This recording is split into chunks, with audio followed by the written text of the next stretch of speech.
ఆ పంటని వాళ్ళ పెద్దలకు పెట్టి గౌరవించే సంస్కృతి ఉన్న పండుగ. మరి రైతులకు నచ్చిందేంటి? ఎడ్ల పందాలు. ఆ ఎడ్ల పందాల్ని ఈరోజు మన అన్న చంద్రశేఖర్ గారు రాష్ట్రం తిరిగి చూసే విధంగా రంగ వైభవంగా ఈరోజు జరుపుతున్నారు. సో దీంట్లో భాగస్వామి అయ్యే అవకాశం నాకు ఇచ్చినందుకు అన్నకి నా కృతజ్ఞతలు తెలియజేసుకుంటున్నాను.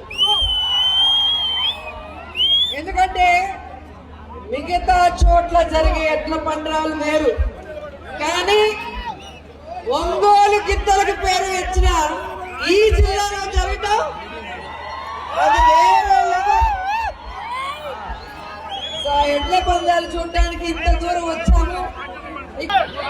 ఎర్రగొండపాలెం గడ్డ, జగనన్న అడ్డ, ఎర్రగొండపాలెం అడ్డ, వైఎస్ఆర్ కాంగ్రెస్ పార్టీ అడ్డ. లేట్ గా వచ్చిన రాజకీయాలకి లేటెస్ట్ గా ఈ సునామీలో కూడా ఎవరు కొడితే దిమ్మ తిరిగి బయట బ్లాక్ అవుతుందో ఆయన ఎర్రగొండపాలెం ఎమ్మెల్యే తాటిపర్తి చంద్రశేఖర్ చేతిలో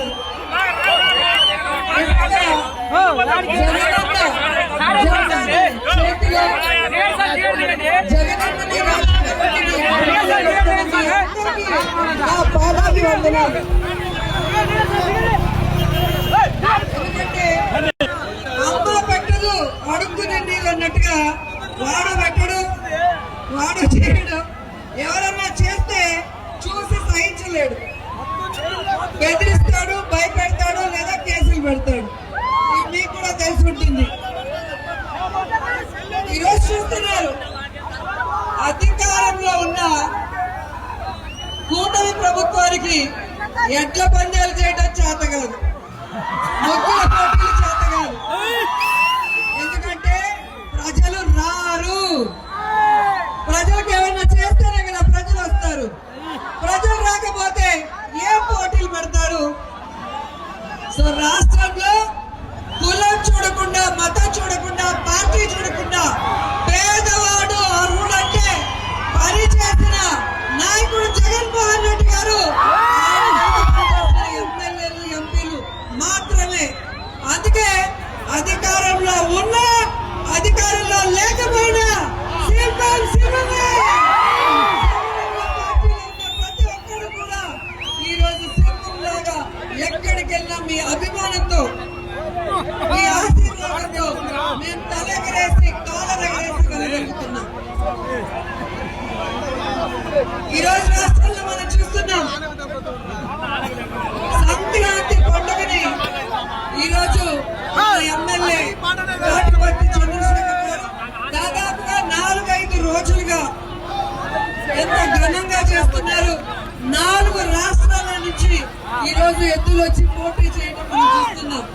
ఇక్కడ చూస్తే అధికారంలో ఎవరున్నారయ్యా అంటే వైఎస్ఆర్సీపీ. ఈరోజు కూటమి ప్రభుత్వం విజయం కాదు, అది ఈవీఎంలతో తీసిన దొంగ దెబ్బ అనేది ఇలాంటి కార్యక్రమాలకు వెళ్ళినప్పుడు ప్రతి ఒక్కరు కూడా గమనిస్తున్నారు. ఎందుకంటే తెలుగుదేశం పార్టీ వాళ్ళు ఎక్కడికి వెళ్ళినా ఎవరు పట్టించుకునేవాడు లేడు. మన పార్టీలో ఏ ప్రోగ్రాం పెట్టినా, ఎక్కడికి నాయకుడు వెళ్ళినా పొలోన్నది ఇంతమంది అభిమానులు వస్తున్నారు అంటే విజయం జగనన్నదే, ప్రభుత్వం మనదే. కానీ దొంగ దెబ్బతో వాళ్ళు అధికారంలో కూర్చున్నారు. వాళ్ళు చేసిన దొంగ దెబ్బ ఏంటో ప్రపంచానికి చాటి చెప్పాలి అంటే రాబోయే లోకల్ బాడీ ఎలక్షన్ లో మనం కొట్టే దెబ్బకి కూటమి అప్పాలని కూడా ఈ సందర్భంగా తెలియజేసుకుంటున్నా. ఈరోజు మా జిల్లాలో ఉంటాడు చంద్రబాబు నాయుడు, నారావారిపల్లెలో. ఆయన రాజకీయం నుంచి ఎప్పుడు లేడు పల్లెలో.